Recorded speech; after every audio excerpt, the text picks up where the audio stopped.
Greetings and welcome to another edition of Todd Talk, where we take teaching theory and turn it into teaching practice.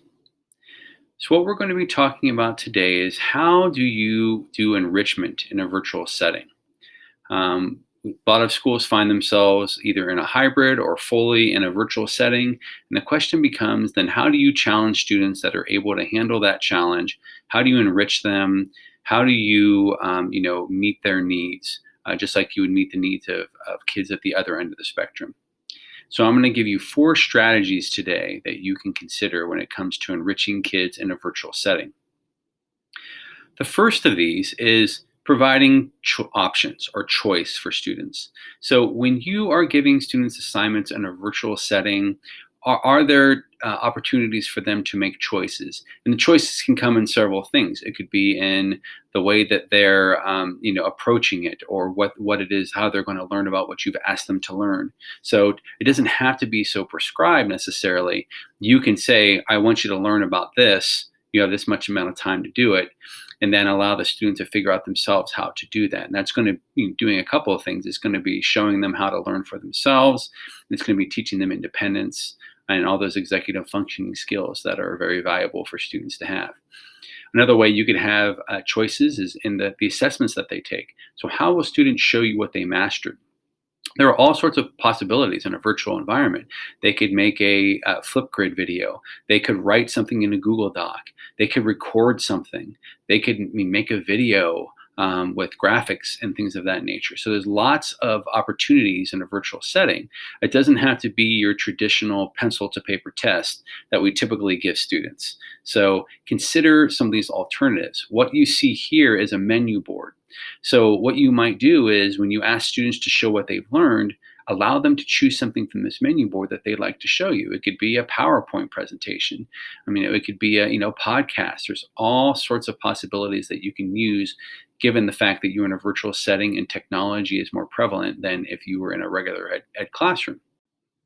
There are other things that you can consider as options or choices, whether it be the way that they structure their day. So do they need to be in certain classrooms at certain times, or do you give them, learning objectives at the beginning of the day and then give them the chance to manage their time and prioritize and figure out how to do that? That is going to, again, build on their executive function skills, which is going to benefit them later on. Other choices that you might make is are they going to collaborate with someone or not? So, in a virtual setting, you can still collaborate with others using Word or, Google Docs, or having them call each other or use a Google Hangout or Meet where they can talk. So there's all sorts of possibilities when it comes to choices and options. The question becomes, how often are you giving students that choice or option, even when it comes to the content that they're learning? So are there things that they're interested in learning about, or something that is a tangent of something they're already learning about? So they're learning about landforms and they're really curious about volcanoes. So are you giving them the choice to go explore that information on volcanoes to where they can kind of satiate that curiosity that they have? So giving choices is always a really good option when it comes to enriching students. Another thing to consider is when you're giving students assignments, are you taking the ceiling off the learning? So what I mean by that is typically the way it works is in a traditional classroom is when a student does the work that they're asked to do, they're done. So they're going from point A to point B and they're accomplishing the task that you've asked them to do. This is not a terribly inspiring way to learn. So what if you instead took their learning and kind of opened it up so that they could explore a little bit? So for example, in a math class, instead of giving them 10 problems to work on, what if instead you ask them to explore other things, such as what are other questions that they could come up with that might be better? Or how would they rank these particular questions? Or are there multiple ways to answer the same question? There's all sorts of things you can do to kind of lift the ceiling on that, just answering 10 questions. So take this example right here. This is a worksheet that my daughter actually got in 7th grade from her science teacher, where they had to look at the global wind systems and answer these 10 questions. So when you read these questions, they are certainly asking students to provide information that they show that they have learned about these global wind systems. But there's definitely a ceiling on it because there's right and wrong answers, and it doesn't really allow them to go any further than what the question is asking. It's not really asking them to extend their thinking any. So what if you took the ceiling off of this particular worksheet? What if, as a 11th question, you ask them, you're starting from this point on the globe, so Honolulu, Hawaii, and you are having to go to Australia. What would that look like using these winds? What winds would benefit you? What winds might cause you problem? What parts might you have to use of a motor rather than just your sails? So there's all sorts of interesting uh, real world context that students can make to this particular lesson and what it is that they're learning. And it gives them a chance, to imagine what it would it be like, and they may have to do some follow up research to be able to answer some of those questions. But you're taking that ceiling off of the assignment and extending it beyond what was just asked. And that way, students are then extending their thinking and they're being enriched during that process. And when you're taking that ceiling off of the learning, the goal is not that they find a correct answer or the one right answer.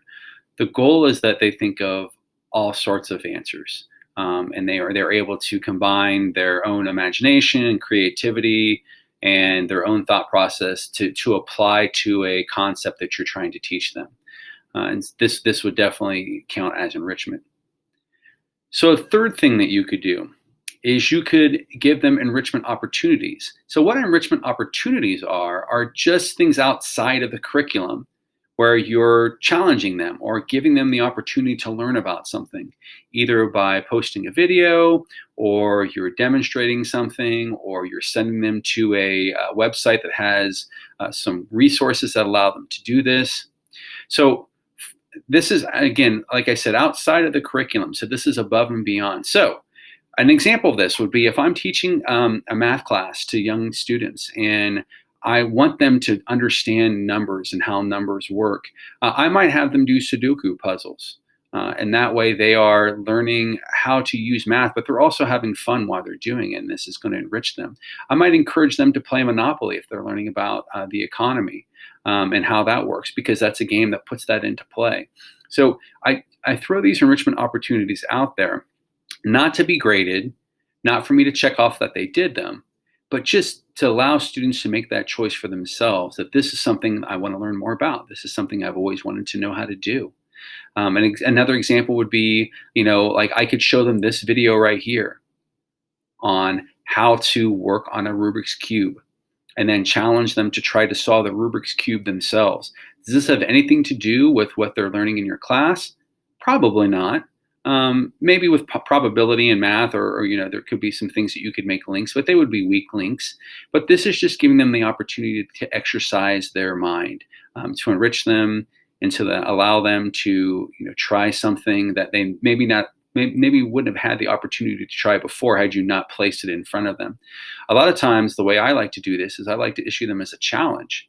So I like to challenge students. I challenge you to do this. I'm not requiring that you do this. I just challenge you to do it. And then I'll engage in that myself, and I'll record myself, and I will put that on my virtual setting so that they can see what I did and how I failed and how it's okay to do that. And how what thought process I go through while I'm doing that. So, it is important to connect with students in a virtual setting. And this is one way you can do that, by kind of putting yourself out there and then challenging them to meet you where you're at. You don't have to reinvent the wheel with these enrichment challenges. There's plenty of stuff online that you can find, whether it be a YouTube video you can link them to, or it could be a website that shows them how to do something. But here's an example of what I provide for my teachers and students. Is I have this enrichment with a gifted guy where I have several videos that challenge kids to do things, whether it be solving puzzles, learning to play solitaire, finding a good book, how to cook something. And there are over 20 of these videos on this particular site. So if you're interested in just finding some so you don't have to create them yourselves, this is a resource that you could go to. And there are many other resources that you could go to as well. A fourth strategy that you consider when enriching your students is simply the level of thinking you're requiring students to do with the questions that you're asking. So whether this is a worksheet or an assignment they're working on, or some problems, or an assessment? Are the questions that you're asking requiring them to engage in a higher level of thinking? So what you see here is Bloom's taxonomy, and it has its lower levels of understanding and remembering and applying, and it has its higher levels of analyzing and evaluating and creating. So the question is, are you asking students to evaluate, create, and analyze very much, or are you only in the lower quadrant of this? And this is not to say that you shouldn't ask some lower level questions. You have to do that for understanding, to check things. But then are you asking the follow up questions that kind of lead up to that deeper thinking, to that enrichment that students have? And so, what this might look like on an assessment is you could scaffold this. So, you could have one question leading to another. So, here's an example right here. So, for this particular example, you might have had them read a passage and then had these questions that you wanted them to consider. A lot of these are lower level questions when you're starting out, such as how many political parties were there? They'd have to discern that through the text. Which of the four candidates received the most votes? Again, this is all information that they would comprehend from the passage.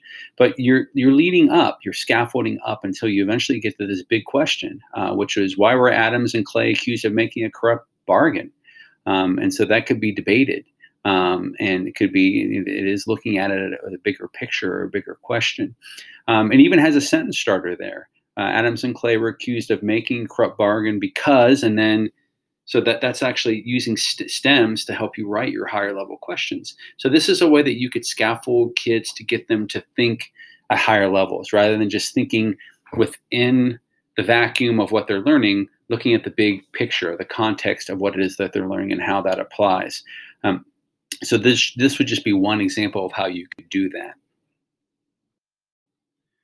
Asking higher level questions, though, doesn't need to be just relegated to assessments. It can be in your bell ringers, it can be in your worksheets, it can be in your day to day activities, it can be in the conversations that you have with students. With in a virtual setting, it is important for you to have contact with students and to have meetings with them. So here's an example of morning meetings that you might have with students just to kind of touch base with them. And in these morning meetings, you can ask them higher level questions and you can see them here. I'm not going to go through all of them, but like you could ask them questions like, where would they like to travel to and for what purpose? So they can live like, since, vacations were shut down so much with COVID and everything. Should kids get rewarded for getting good grades? That could be a debate in itself. One of my favorite questions, why do they make pizzas round, cut them in triangles, and put them in square boxes?